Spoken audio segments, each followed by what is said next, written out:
In the beginning God created the heaven and the earth.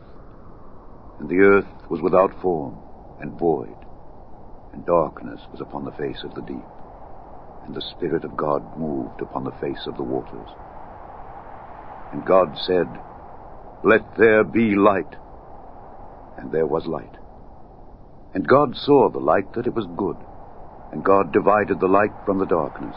And God called the light day, and the darkness he called night.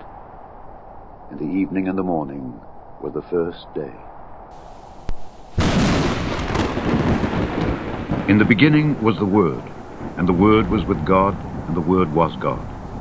The same was in the beginning with God. All things were made by him, and without him was not anything made that was made.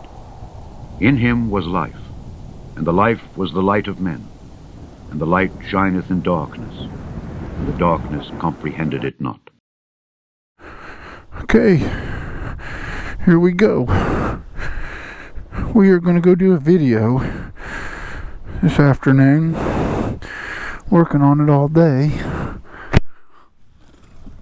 We're going to go have a discussion.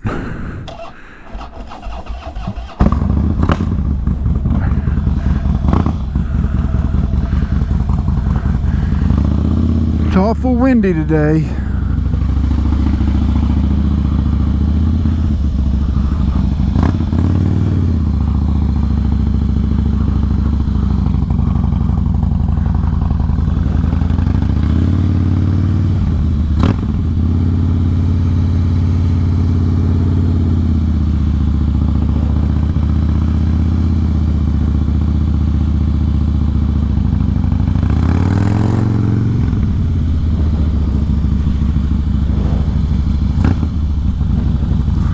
Awful windy.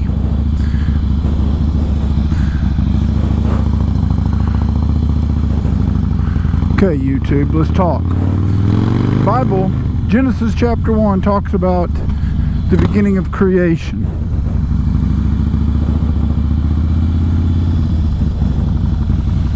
It's a creation story. It goes something along the lines of, in the beginning, God created the heaven and the earth was without form and void, and darkness covered the face of the deep, and Holy Spirit moves across the face of the waters. And then in John chapter 1 we read, in the beginning was the Word, and the Word was with God, and the Word was God. And the Word was God. And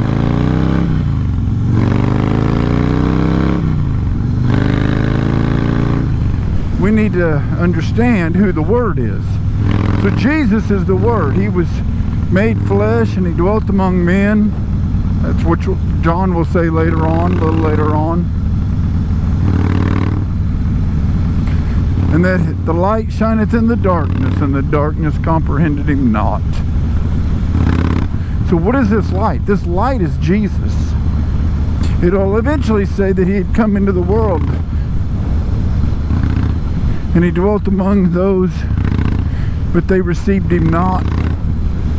And they didn't. We know this from the crucifixion story. They rejected him.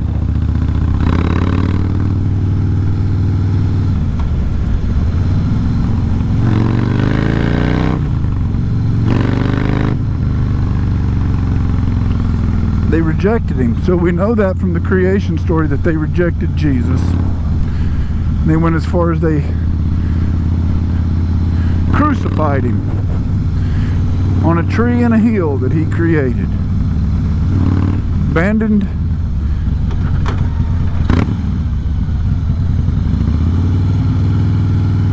He was abandoned.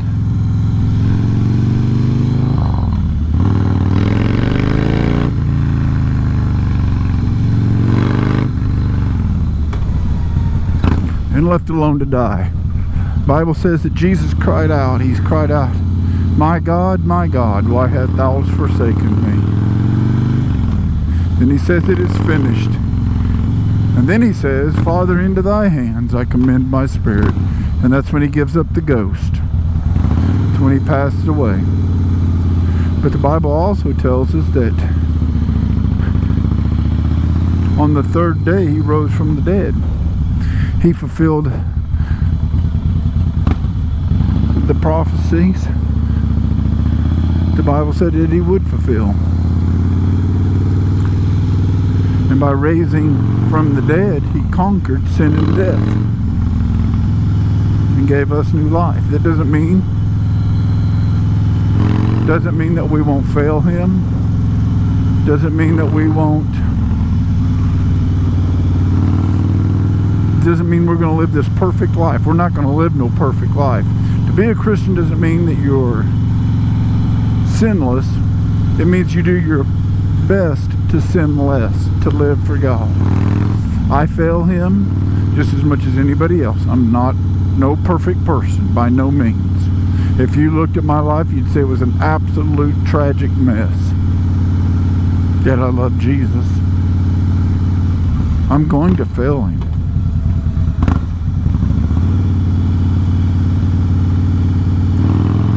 I'm going to fail him. That's part of it. That's my sin nature. That's why he had to go and fulfill the law, because I can't. So the story of creation and the story in John is one of the same. The first story in John, it's one of the same. It's just, we know that from Genesis that God created everything, and then we learn in John that this God that created everything is Jesus. He came in the flesh. We learn that not everything, or that everything that was created by him, and that nothing that was created, or everything that was created by him, and there was nothing that was created without him. So this is the root. This is the start, or the root, or your foundation of your faith.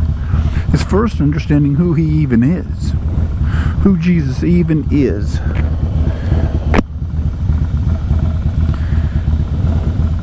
So the first thing we understand is who he is. He is God. He is God in the flesh. And then we have to understand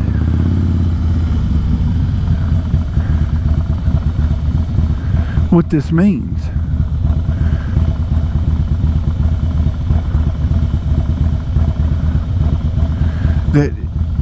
And what does it mean? It means that the evolution is a lie. It means that science has been manipulated by man.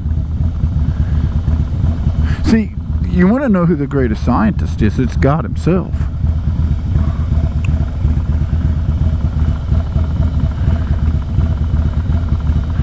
It is God himself. He created all things. Ex nihilo, out of nothing. Tell me a better scientist than that. People will get hung up on science, so we got to believe the science. But if you really want to believe the science points to a creator God. That's what it points to.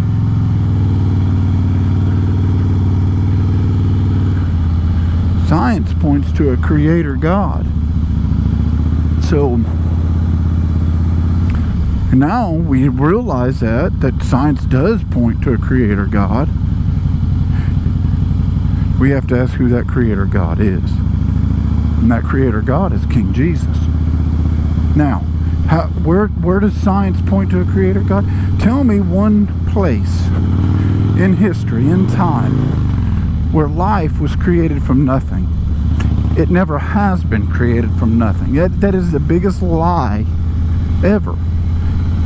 Science tells you that nothing can be created, that life has to be created from life. That never has life ever been created from nothing. Except, they want to make one exception. Everything as you know it. The creation story. Science is man science has manipulated the truth. The truth is that there's a creator God. His name is King Jesus. He was here before all things, and all things were created by him, and nothing that was created without him.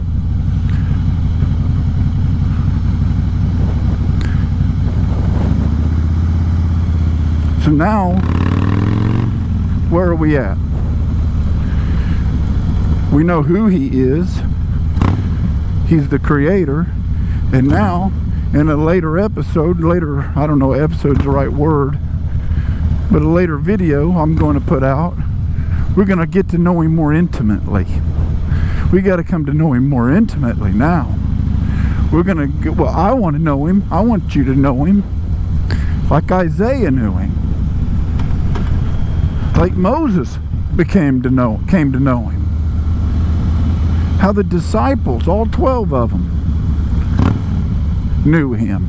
How did they know him? We know that Judas Iscariot did not know him in the same manner that Peter knew him. Uh-oh. That's right, they didn't. They had a different understanding of who he was. But the seraphim angels, they know him even differently. I want to know him like that. I want to know him so intimately. Like Nathaniel, in whom there is no guile. So that's what we're going to do. We're going to learn to know Jesus. We're going to get to know him better and better. God willing, through these videos, maybe somebody will get reached, somebody will get saved by coming to know Jesus. I can't force him on you, but I can introduce you to him. And that's our goal. Our goal isn't to force anybody into salvation or drag somebody into the kingdom of heaven.